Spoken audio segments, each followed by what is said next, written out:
"I came to your house to take my daughter," said the queen. But her daughter didn't want to leave me. Elias had just finished repairing the fence when the sky changed color. It was not dramatic at first. The blue faded into something darker, like deep water. The birds stopped making noise. Even the wind felt like it was holding its breath.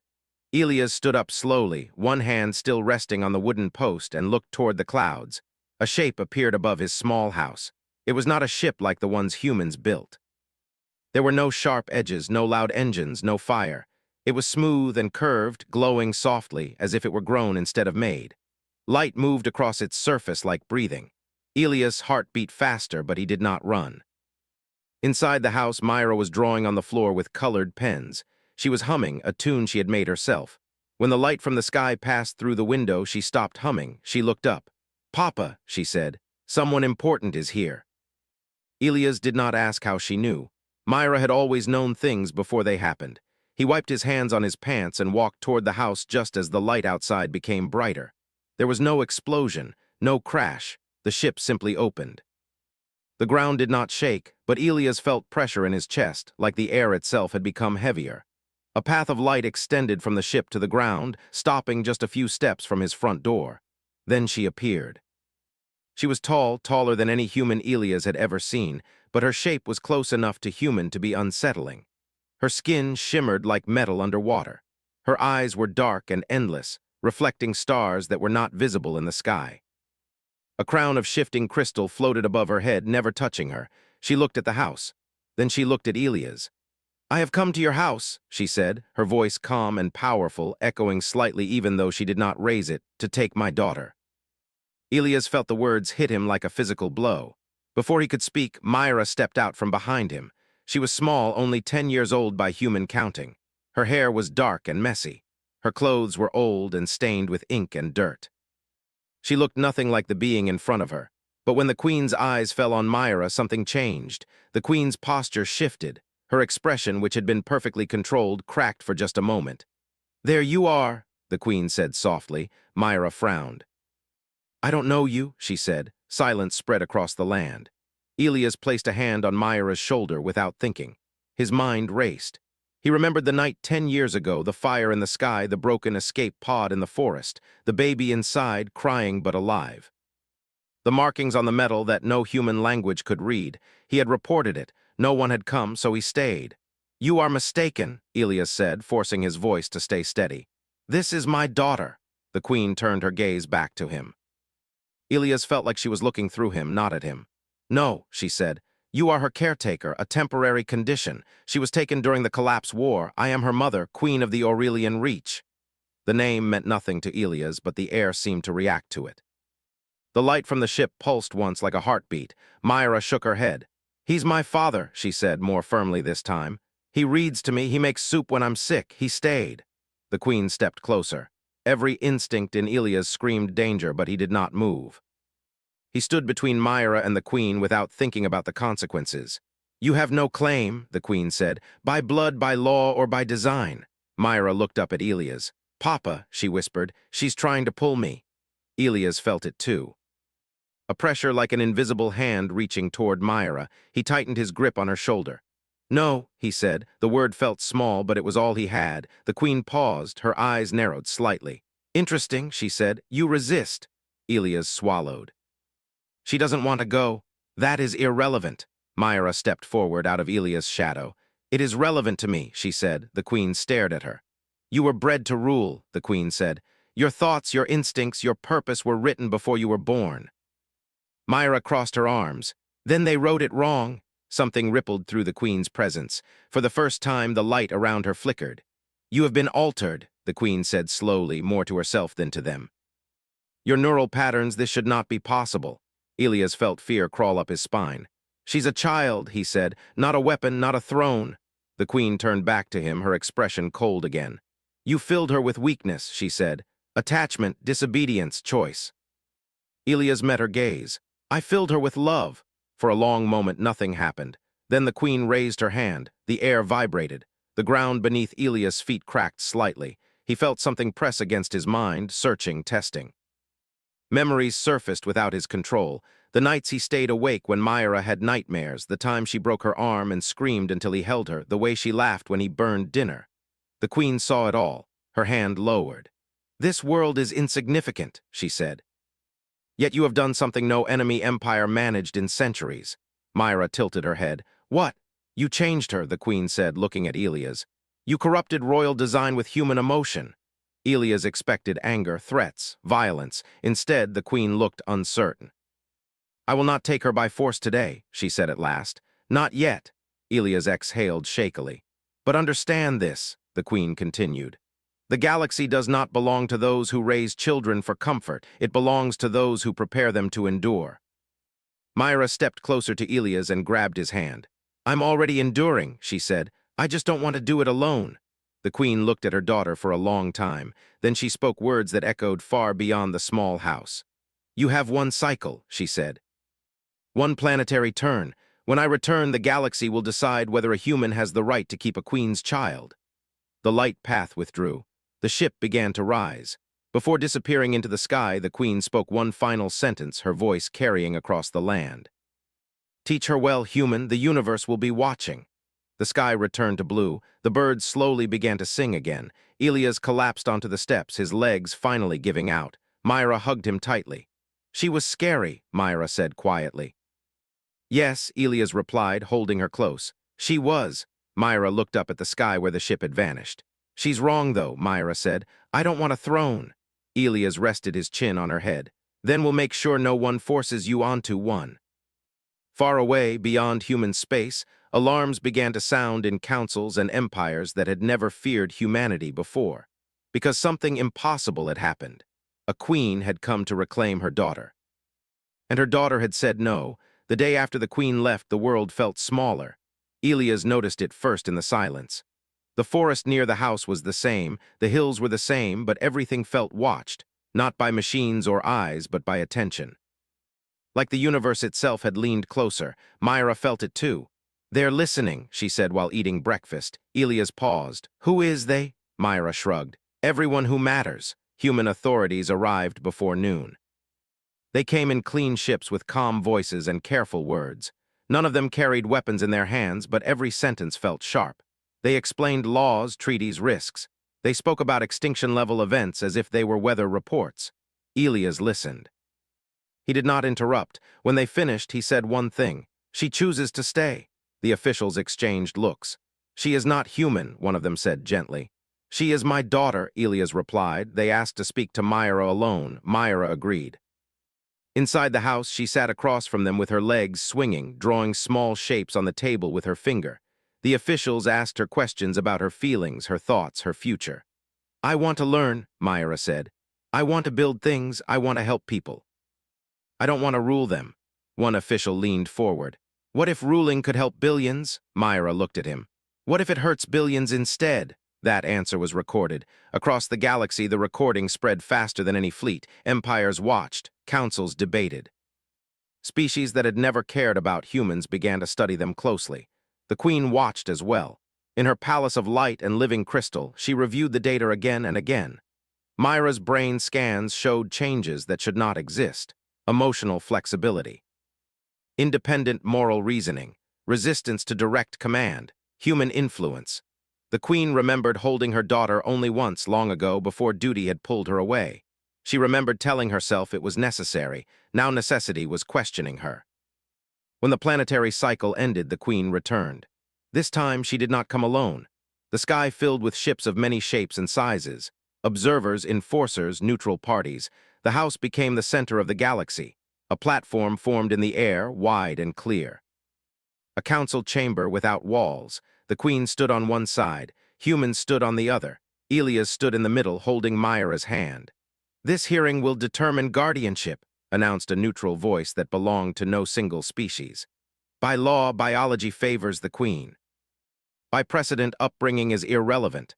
Myra squeezed Elias' hand. "Unless," the voice continued, "precedent is challenged." The queen spoke first. "My daughter was designed to lead," she said. "Her removal damaged imperial stability. Her return is required." Elias was invited to speak. He felt very small. He did not talk about love in grand words. He talked about mornings, scraped knees, bad dreams, questions without answers.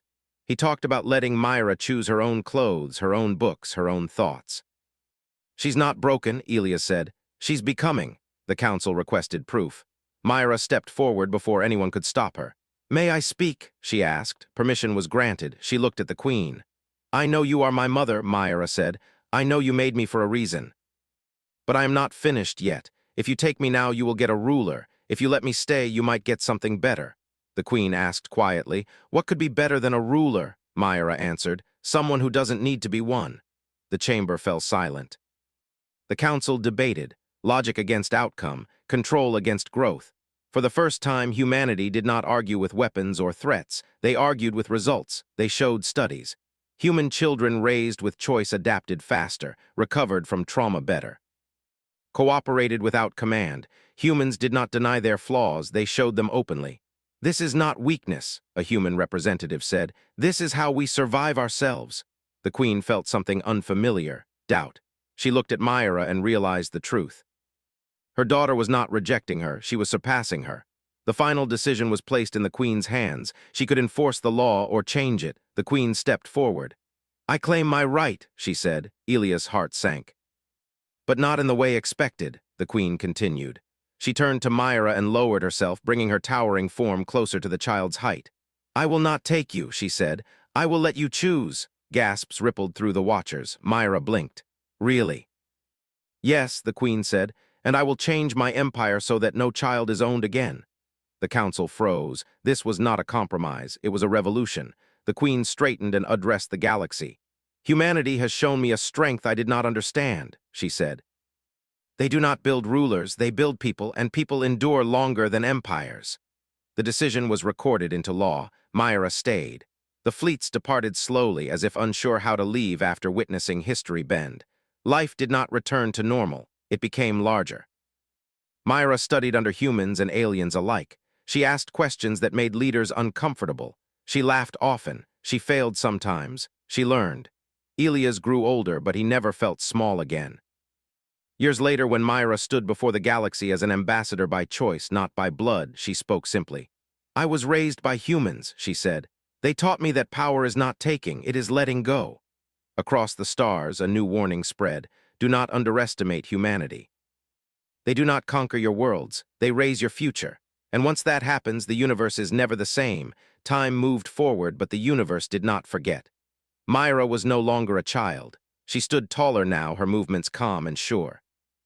Her eyes still held curiosity, but they also carried weight. She had seen councils argue for years and empires struggle with change. She had learned many languages, not just of words, but of silence, fear, and hope. Elias watched her from the doorway of their house, the same house that had once been the center of the galaxy. He was older now. His hair was gray, his hands slower, but his eyes were peaceful. He had lived long enough to see something rare, a future that did not end in war. Myra returned from her travels often, always calling the house home. No palace ever replaced it, no throne ever tempted her. On this day, however, the air felt different again, not dangerous, heavy. A messenger arrived just after sunrise. Not in a glowing ship, not with power or threat. Just a small vessel landing carefully beyond the fence Elias had once repaired. The queen stepped out. She wore no crown. Her form was simpler now, her presence less overwhelming, still powerful but controlled, chosen. Elias did not stand between her and Myra this time. He stood beside his daughter. "I have come with news," the queen said. Myra nodded. "I felt it." The queen looked at her, something close to pride in her expression. "The old empires are breaking," the queen said. "Not by war. By fear. They do not know how to rule without control." Myra was quiet. "They are asking for guidance," the queen continued. "From me, from you." Myra looked at Elias. He smiled gently. "Your choice." Myra turned back to the queen. "I won't rule them." "I know," the queen said. "That is why they are afraid." The galaxy was changing, but not everyone welcomed it. Some species believed order only came from force. They formed alliances in secret. They shared one belief: human influence must be stopped. Myra sensed it long before the attacks came. She felt patterns shift, conversations tighten. Empires that once observed now withdrew. Then the first human colony went silent. No explosion, no battle, just silence. Elias watched the news with Myra sitting beside him. His hands trembled. "They are testing," Myra said quietly. "Testing what?" Elias asked. "Whether humanity can protect without conquering."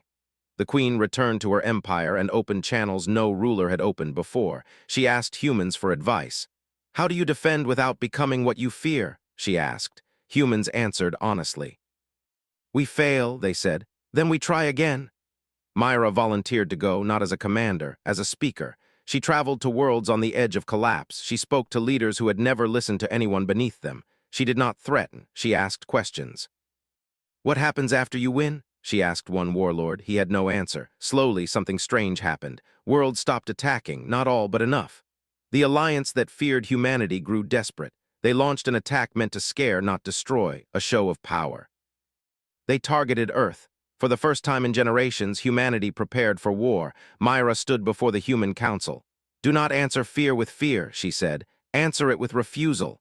The council hesitated. "Refusal won't stop ships," someone said. "No," Myra agreed. "But it will stop the future they want." Human ships launched, not armed for destruction but defense. Shields, rescue systems, communication arrays. When the attacking fleet arrived, they found humans waiting. Humans did not fire, they broadcast. Images of children across species, of shared worlds, of mistakes admitted openly. Confusion spread through the attackers, then something unexpected happened. Ships turned away, not all, some still fired. Human shields held, no counterattack came, the message was clear. "We will not become you." The alliance broke apart within days. Fear cannot hold when it is not answered. Elias watched it all from the same chair by the window. Myra returned home one last time before leaving again. "I don't know how long I'll be gone," she said. Elias nodded. "That's okay." She hugged him carefully, as if afraid he might break. "You didn't make me strong," Myra said softly. "You let me be." Elias smiled. "That was always enough." Years later, long after Elias was gone, the galaxy remembered him, not as a hero, but as the human who said no to a queen and yes to a child.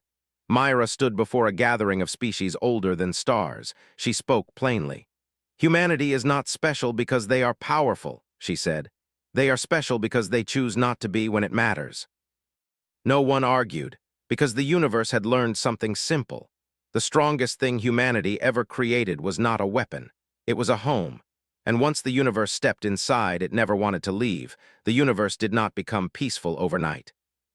Even after alliances broke and fleets turned away, fear did not disappear. It only changed shape. It hid behind silence, behind polite words, behind old habits that refused to die. Myra felt it everywhere she went. She traveled more now, not because she wanted power, but because too many worlds were standing at crossroads. Some chose cooperation. Some chose control. Some pretended to choose peace while preparing for something darker. She walked through great halls where rulers sat on high seats and spoke to her as if she were still a child. She listened without anger. She answered without pride. Again and again she said the same thing. "I am not here to rule you. I am here to remind you that you have a choice." On Earth, humans argued among themselves. Not everyone agreed with Myra's way. Some believed humanity was becoming weak by refusing to dominate.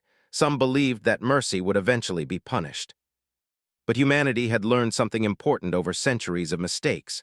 Power taken always demanded more. Power shared could grow. Myra returned home less often now. The house still stood, cared for by neighbors and friends. Elias was gone, but his presence remained in small things. The repaired fence, the old chair by the window, the marks on the wall showing how tall Myra had grown. When Myra visited, she always stayed one night alone.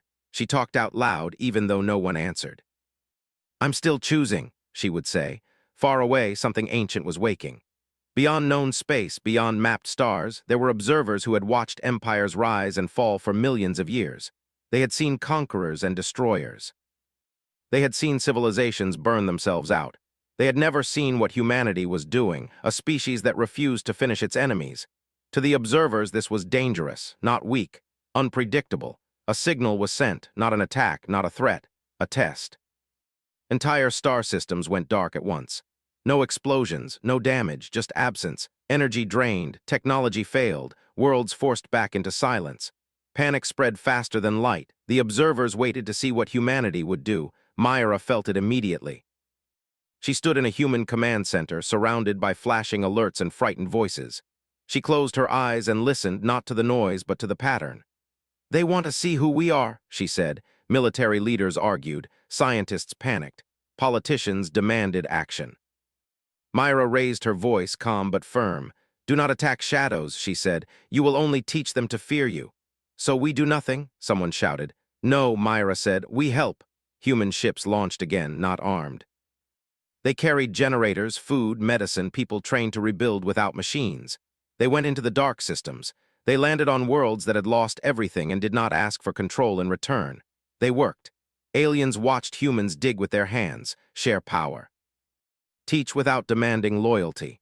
The observers did not understand. They expected collapse. Instead, cooperation spread.